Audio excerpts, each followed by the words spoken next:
A surprise visit Monday by President Donald Trump's top diplomat to the Afghan capital of Kabul was met with little fanfare, as Washington pushed its latest policy to win its longest-ever war, one in which experts say the end is nowhere in sight. Despite Secretary of State Mike Pompeo's insistence that the current U.S. strategy is working, the insurgency led by Islamist Taliban militants has only grown in recent years, and Trump's strategy has done little to turn the tides of a conflict that far predates U.S. involvement, stemming back over decades of political turmoil and violence. Trump branded himself a problem solver during his debut Afghanistan strategy speech in August, but has so far struggled to clean up a mess he blames on past administrations. "We're literally just doing military operations every day, and we'll continue to do so into the foreseeable future, because there's no objective you're even trying to accomplish that would obtain victory. So there is no end right now. There is literally no end, unless there's a strategic change of direction." Daniel Davis, a retired Army lieutenant colonel who served in both Iraq and Afghanistan, told Newsweek, "If there is no dramatic change in strategy, we will never leave Afghanistan," he added. While the timeline of U.S. military action began after the 9/11 attacks, with the subsequent invasion of Taliban-controlled Afghanistan, the U.S. became involved decades earlier by offering covert CIA support to Mujahideen rebels battling to overthrow the Soviet-backed socialist Afghan government from 1979 to 1989. Their success led to another violent power struggle that ultimately paved the way for the Taliban to take the helm and offer a safe haven for their fellow Islamist militant ally, al-Qaeda, which struck the U.S. with a coordinated series of airline hijackings that killed nearly 3,000 people on September 11, 2001. "I think people tend to forget that Afghanistan didn't begin in 2001. The actual conflict we've seen has been a kind of rolling, decades of conflict, rather than 2001 up until the current period," UK-based Royal United Services Institute for Defence and Security Studies senior fellow Emily Winterbotham told Newsweek. Related, Pompeo touts Trump's Afghanistan strategy despite first insider attack on U.S. in over a year. "I think you need to see Afghanistan as a shifting mosaic of competing alliances and essentially a civil war rather than the government versus Taliban narrative that we often hear," she added. The U.S.-led operation, launched by President George W. Bush just weeks after 9/11, quickly defeated the Taliban and restored power to a loose group of militias known as the Northern Alliance. 2 years later, in 2003, the U.S.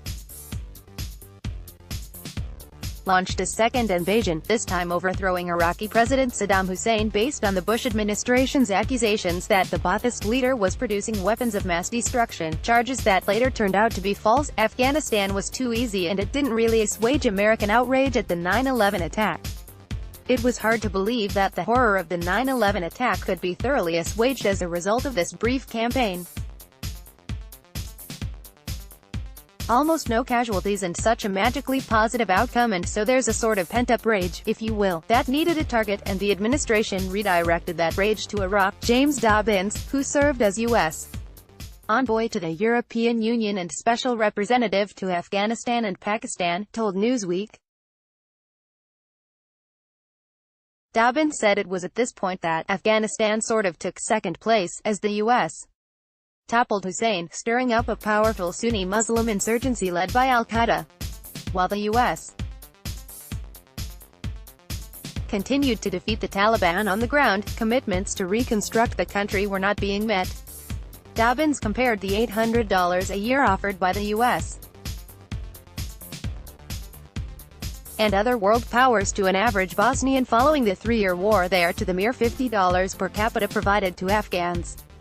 He also highlighted the discrepancy between the deployment of 60,000 NATO troops in Bosnia, a country of 3.3 million people, and the deployment of 10,000 Western troops in Afghanistan, whose population is nearly 30 million. If you want to know why Afghanistan was more insecure and slower to reconstruct, it was a simple matter of mathematics, Dobbins said. Related, U.S. spent $8.6 billion on war on drugs in Afghanistan and it's still losing. Reports say Davis dismissed the notion that Bush took his eye off the ball in Afghanistan, but agreed that increasing international assistance should have been a priority. With the Taliban annihilated, Davis said the U.S. military should have ended its operations in Afghanistan, not simply scaled them down. He recalled the fighting being limited to only low-level skirmishes during his first deployment there in 2005 and argued that attacks only increased as the U.S. gradually added more troops, culminating in a massive surge of 30,000 troops under President Barack Obama in 2009. You can be as smart as they come, and you can be intelligent and understand a lot of things, but if you're being advised and you're surrounding yourself only with people who have come up through the system, then it's hard to even know whether it's a good idea or a bad idea, Davis said, summing what Obama was presented with as, "You can't lose this." From a low of about 1,400 troops in November 2001, Obama's plan led to a record 100,000 U.S. soldiers in Afghanistan by August 2010.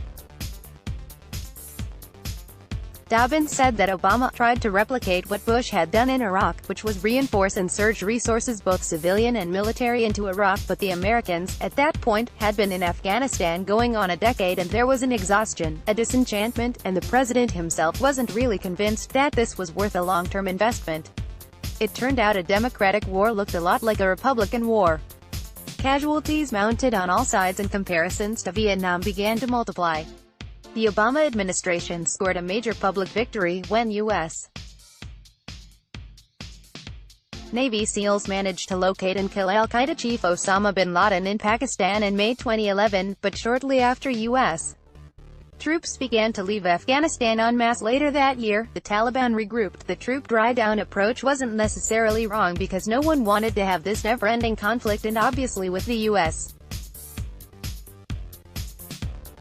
to have another Vietnam experience, but setting that deadline, potentially, and vocally setting it, was misconceived, and that's something that Trump has obviously tried to avoid. He very clearly said there's no fixed timetable, which has been really welcomed inside Kabul, Winterbottom said. Related, when will the war end in Afghanistan? President Trump promises victory, but is vague about troop plan. Prior to taking office in January 2017, Trump had not only accused Bush and Obama of mishandling the protracted conflict, but presented himself as a critic of all long-term, costly foreign U.S. military involvement. When Trump took the podium at Fort Myer in Arlington to reveal his Afghanistan strategy, he made a rare admission that his advisors had persuaded him not to follow his original instinct, which was to pull out. He acknowledged that his own preference would have been to withdraw and that he had been persuaded otherwise, and "I think he was persuaded otherwise because he doesn't want to be the president who lost Afghanistan," Dobbins said. Trump instead emphasized that, unlike the Obama administration's approach, there would be no more arbitrary timetables or nation-building, just killing terrorists, even with an increase of troops. However, the Trump administration has failed to reverse steady militant gains that may not result in a total takeover as long as the U.S. remains involved, but ensure that the Afghan government can never truly restore its power, or gain legitimacy. The fact is, the Taliban's strength comes from the fact that they don't need to win. Firstly, they just need to continue. Secondly, they win through perception, so even if they're not actually winning, and everyone knows that they can't win this war militarily, the fact that the Afghan government is losing is what matters. The fact the Afghan government can't generate legitimacy boosts the Taliban, Winterbottom said.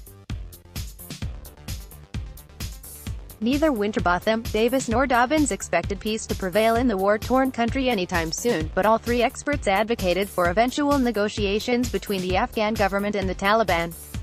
Pompeo himself proclaimed there is hope for such talks during his Kabul visit on Monday, but maintained that there's still a great deal of work to do. The best the U.S. could likely hope for after the deaths of over 2,400 U.S. personnel and tens of thousands of Afghans at a price tag of over $1 trillion was a stalemate, a lesson that may also be applied to Washington's other misadventures abroad. There is one overwhelming, overpowering lesson that must be learned by hopefully the current administration. and certainly by future administrations. Regime change does not accomplish any American values, any American outcomes. It doesn't do anything for our national security, for our economic security, for our regional security. It does nothing but cause us pain, Davis said. We have to recognize that military power cannot solve political problems, he added.